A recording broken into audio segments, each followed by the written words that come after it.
잠시 농업혁명을 미래 관점에서 생각해보자. 1만 년 전, 밀은 수많은 잡초 중 하나일 뿐으로서 중동의 일부 지역에만 살고 있었다. 그러다가 갑자기 불과 몇천 년 지나지 않아 세계 모든 곳에서 자라게 되었다. 이 생존과 번식이라는 진화의 기본적 기준에 따르면 밀은 지구 역사상 가장 성공한 식물이 되었다. 북미의 대초원 지역 같은 곳에는 1만 년 전 밀이 판 포기도 없었지만 지금은 수백 킬로미터를 걷고 또 걸어도 밀 이외의 다른 식물을 볼 수가 없다.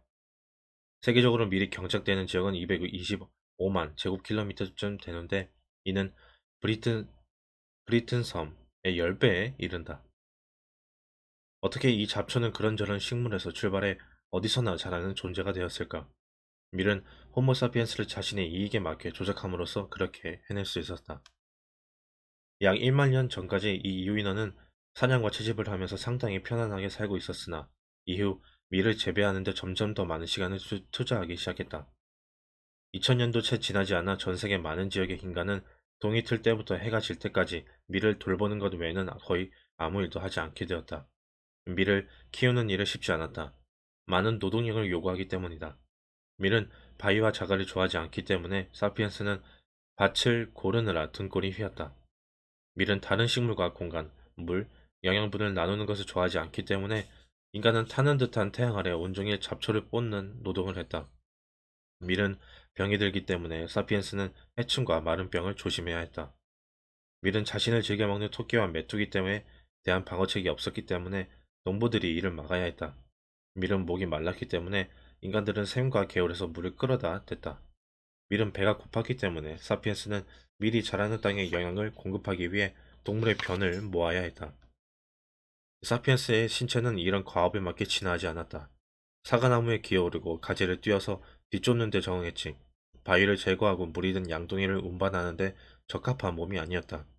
인간의 척추와 무릎, 목과 발바닥의 장심이 대가를 치렀다.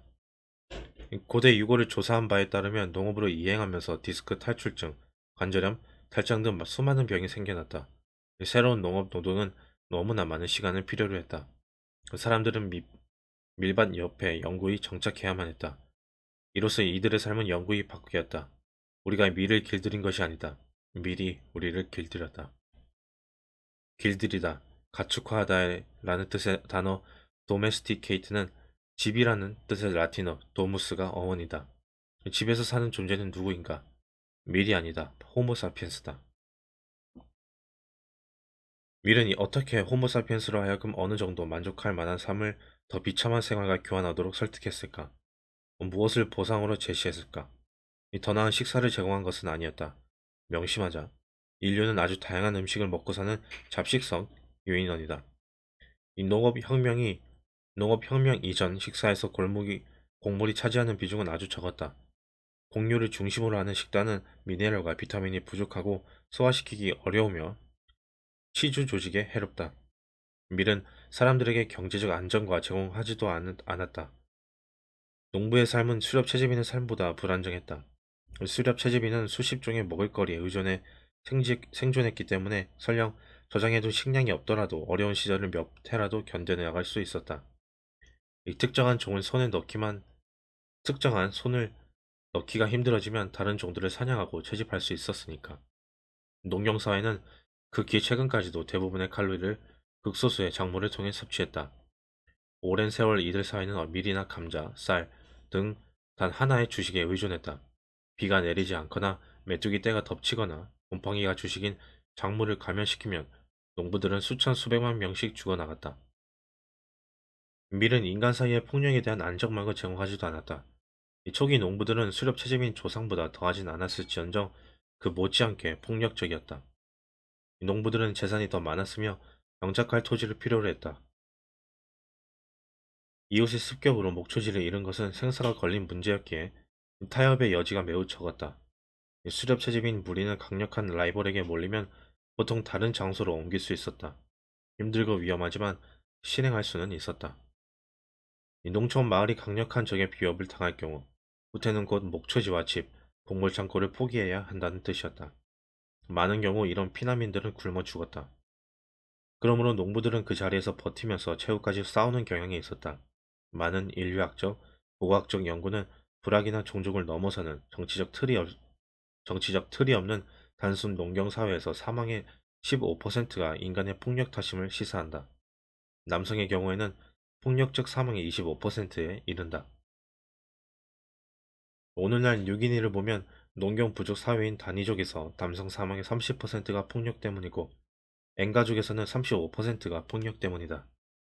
에콰도르의 경우 와우란족 성인의 약 50%가 다른 인간의 폭력으로 죽는다. 시간이 흐르고 도시, 왕국, 국가 등 보다 큰 사회적 틀이 발전하면서 인간의 폭력은 통제받게 되었다.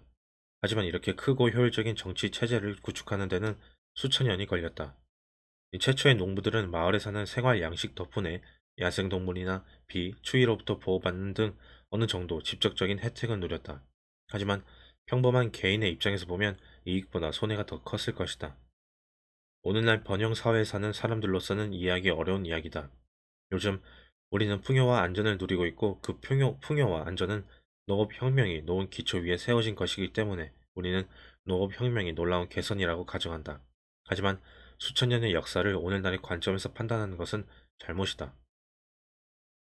이보다 훨씬 더 대표성이 있는 관점은 1세기 무렵 중국에서 아버지가 농사에 실패해 영양실조로 죽어가는 3살짜리 딸의 관점이다.